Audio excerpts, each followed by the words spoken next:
1782 میں انتہائی خاموشی کے ساتھ ٹیپو کی مسند نشینی کی رسم ادا کی گئی۔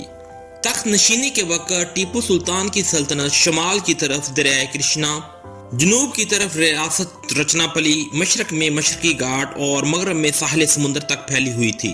آبادی، زرخیزی اور حسن انتظام کی بدولت یہ ایک شاندار سلطنت تھی۔ یہی وجہ تھی کہ انگریزوں کے خلاف مرہٹے نظام حیدرآباد اس علاقے کو ہتھیانے کی فکر میں لگ گئے تھے۔ اپنے باپ حیدر علی کے بعد ٹیپو سلطان جب تخت نشین ہوا تو اس نے مملکت کے امور کی طرف خاص توجہ دی اور تمام قلعہ صوبہ داروں اور والیوں کے نام نئے احکامات جاری کیے اور لشکر کے اندر نئے سالار مقرر کیے۔ سارے والیوں اور قلعہ داروں نے سلطان کے احکامات کی پیروی کی، لیکن بدنور کے علاقے کا قلعہ دار سازش پر اتر آیا۔ اس کا نام ایاز تھا۔ اسے جب حیدر علی کے مرنے اور اس کے بعد ٹیپو سلطان کی جانشینی کا حال معلوم ہوا تو اس نے سرکشی اختیار کی اور سلطان نے جو نئے احکامات جاری کیے تھے ان کی تعمیل کرنے سے انکار کر دیا۔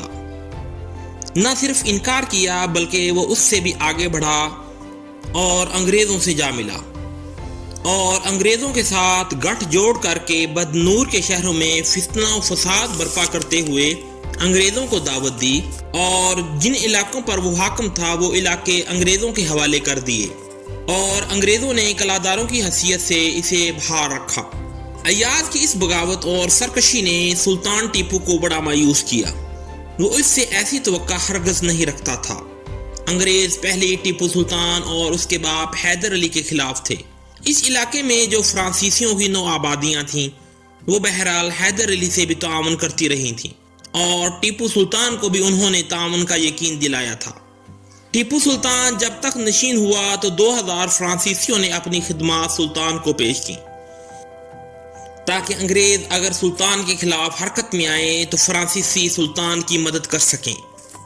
سلطان اس وقت انگریزوں کے خلاف ایک محاذ پر تھا جب اسے یہ خبر ملی کہ بدنور کے قلعہ دار ایاز نے بغاوت کر کے انگریزوں سے تعاون حاصل کر لیا ہے۔ انہی دنوں ایک اور بری خبر سلطان کو ملی، وہ یہ کہ سلطان کے مرکزی شہر سرنگا پٹم میں بھی بغاوت کی وبا پھوٹ پڑی ہے۔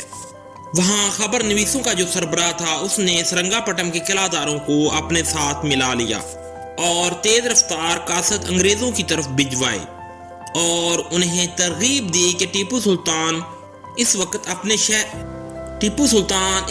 اپنے مرکزی شہر سرنگا پٹم میں موجود نہیں ہے، لہذا اگر وہ سرنگا پٹم پر حملہ آور ہوں تو ہم سلطان کے مرکزی شہر پر انگریزوں کا قبضہ کرا دیں گے۔ اس طرح تخت نشین ہوتے ہی ٹیپو سلطان کو 2 بڑی مصیبتوں کا سامنا کرنا پڑا۔ ان دونوں بغاوتوں کو کچلنے کے لیے ٹیپو سلطان حرکت میں آیا۔ اس وقت وہ اپنے لشکر کے ساتھ پایان گھاٹ کے مقام پر پڑاؤ کیے ہوئے تھا۔ اس نے 17,000 لشکر پر مشتمل ایک حصہ میر معین الدین کی سرکردگی میں پایان گھاٹ کی محاذ پر رکھا اور اپنے سالاروں میں سے بدر الزما سلامت خان اور میر غلام علی خان کو میر معین الدین کی مدد کے لیے رکھ کر باقی لشکر کے ساتھ بدنور کے حاکم ایاز کی بغاوت کو کچلنے کے لیے کوچ کیا۔ منزل پر منزل مارتے ہوئے ٹیپو سلطان بدنور کی طرف بڑھا۔ اسے راستے میں 3 منزل تک ایسے گھنے جنگل تھے کہ درخت سے درخت ملے ہوئے تھے اور ان اونچے درختوں کی شاخوں کی وجہ سے پورا خطہ ظلمات کا نمونہ پیش کر رہا تھا۔ دھوپ کی ذرا سی بھی جھلک اس گھنے جنگل میں نظر نہیں آتی تھی۔ اس جنگل میں جگہ جگہ باغیوں سے مڈ بھیڑ ہوتی، لیکن ٹیپو سلطان ان سب باغیوں کا قلع کما کرتا ہوا آگے بڑھتا رہا، یہاں تک کہ باغیوں کا اثر کچلتے ہوئے ٹیپو سلطان بنگلور تک جا پہنچا۔ یہاں اس نے اپنے لشکر کو مزید 2 حصوں میں تقسیم کیا، ایک حصہ اپنے پاس رکھا اور دوسرا اپنے سلطنت کے سالار اعلیٰ محمد علی کی کمانداری میں دے دیا اور اسے سرنگا پٹم کی طرف روانہ کیا تاکہ سرنگا پٹم، جس میں قلعہ دار نے بغاوت کر کے انگریزوں کو سرنگا پٹم پر حملہ آور ہونے کی دعوت دی ہے، اس کا خاتمہ کر دیا جائے۔ محمد علی بڑی تیزی سے اپنے لشکر کے ساتھ سرنگا پٹم کی طرف بڑھا۔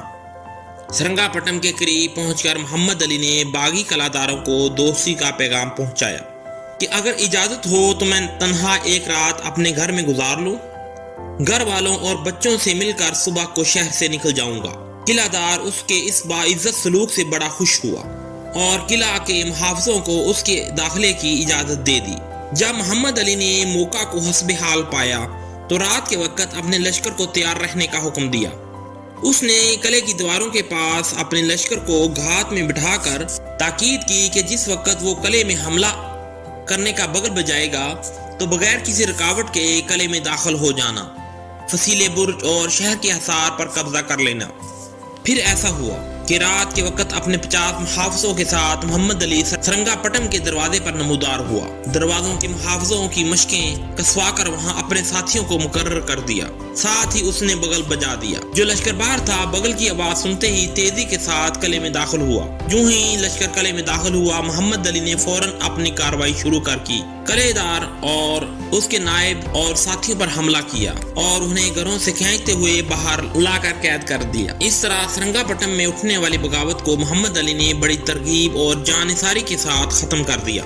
اگلی صبح محمد علی ٹیپو سلطان کی والدہ ماجدہ کی خدمت میں حاضر ہوئے اور باغیوں کا خاتمہ کرنے کی اطلاع انہیں دی۔ جس قدر باغی تھے ان کا خاتمہ کر دیا گیا ہے۔ اس کے بعد مرکزی شہر سرنگا پٹم کی حفاظت کے لیے خاصا بڑا لشکر محمد علی نے وہاں چھوڑ دیا اور بڑی تیزی سے اس نے پھر سلطان کی طرف کوچ کیا۔ سلطان اس وقت سیورم گھاٹ کے مقام پر پڑاؤ کیے ہوئے تھا۔ محمد علی اپنے لشکر کے ساتھ وہیں سلطان سے جا ملا اور جو کاروائی اس نے سرنگا پٹم میں کی تھی اس کی تفصیل ٹیپو سلطان سے بیان کی۔ ٹیپو سلطان محمد علی کی اس کاروائی سے بے حد خوش ہوا اور اسے انعام و اکرام سے نوازا۔ اب سلطان نے اپنے باغی بدنور کے والی ایاز کو سبق سکھانے کے لیے بدنور کا رخ کیا اور آگے بڑھ کر اس نے قلعے کا محاصرہ کر لیا۔ یہ قلعہ کافی مضبوط اور مستحکم تھا اور اس پر مزید یہ کہ جو لشکر ایاز خان کے پاس تھا اس کی مدد کے لیے بہت سے انگریز بھی بدنور کے قلعے میں جا پہنچے تھے، لہذا انگریز باغی ایاز خان کے ساتھ مل کر قلعے کی حفاظت کرنے لگے۔ دوسری طرف سلطان کے مخبر بھی بڑی تیزی سے کام کر رہے تھے۔ انہوں نے ٹیپو سلطان کو یہ اطلاع دی کہ قلعے کے اندر صرف ایک کنواں ہے جس سے قلعے کے لوگ پانی پیتے ہیں۔ اگر اس کنویں کو بند کر دیا جائے تو قلعے کے اندر جو انگریز اور دوسرے باغی ہیں ہتھیار ڈال دیں گے۔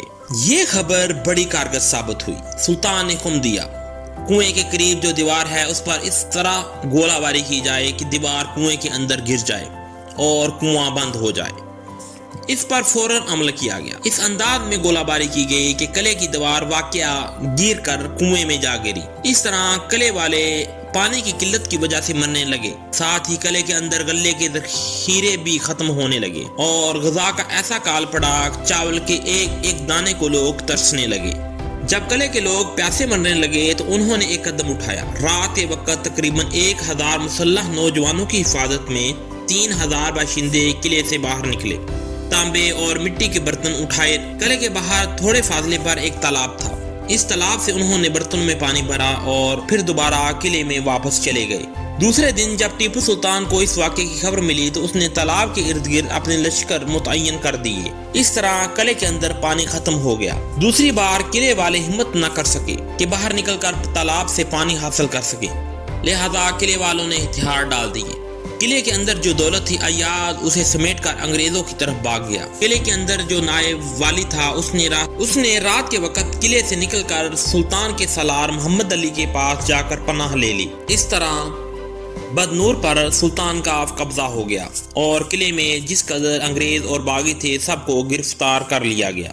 انہی دنوں سلطان کے مخبروں نے سلطان کو خبر دی کہ بدنور شہر اور قلعے کے باغیوں کی مدد کے لیے انگریزوں کا ایک بہت بڑا لشکر کرنل کیمل کی سرکردگی میں بڑی تیزی سے بدنور کی طرف بڑھ رہا ہے۔ یہ خبر سن کر ٹیپو سلطان بڑی تیزی سے اس سمت کا رخ کیا جس طرف سے کرنل کیمل اپنے لشکر کے ساتھ آ رہا تھا۔ ٹیپو سلطان کے لشکر نے ایک ایسے میدان میں پڑاؤ کیا جہاں پانی سے لبریز 2 تالاب موجود تھے اور وہاں سے پینے اور استعمال کے لیے پانی حاصل کیا جا سکتا تھا۔ کرنل کیمل بھی وہاں پہنچا۔